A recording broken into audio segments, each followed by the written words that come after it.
जय जवान जय किसान। नमस्कार किसान दोस्तों, कैसे हो आप सब। आशा करता हूं आप सब ठीक होंगे। स्वागत है आप सबका हमारे YouTube चैनल मंजीत सिंह टोहाना पर। अपनी वर्कशॉप पर हर प्रकार के ट्रैक्टरों को डेंट पेंट व पुराने से पुराने ट्रैक्टरों को मॉडिफाई, रविंग, पॉलिश, कलर मैचिंग का काम किया जाता है। Workshop Manjeet denting painting, truck auto market, नज़दीक भाखड़ा नहर, टोहाना, हरियाणा। तो आज हम काम कर रहे हैं ट्रैक्टर के मडगार्डों को रिपेयर, डेंटिंग पेंटिंग करने का। मडगार्डों में काफ़ी गलन थी, आप देखेंगे स्टेप बाय स्टेप ओरिजिनल मडगार्डों को कैसे डेंट पेंट किया जाता है। अपने वर्कशॉप पर ओरिजिनल रंग ही यूज किए जाते हैं। मडगार्डों को जंग से बचाने के लिए underbody texture compound rubber seal करवाई। तो आइए दोस्तों चलते हैं वीडियो की तरफ। वीडियो को लास्ट तक जरूर देखना दोस्तों। तो आइए चलते हैं वीडियो की तरफ।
वीडियो को लास्ट तक देखने के लिए आप सबका धन्यवाद किसान दोस्तों।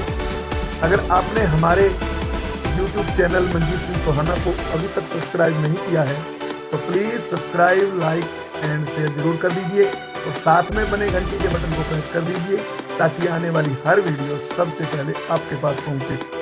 कैसी लगी वीडियो, कैसा लगा मडगार्डों को रिपेयर करने का डेंट पेंट का काम, तो आप हमें कमेंट करके ज़रूर बताएं।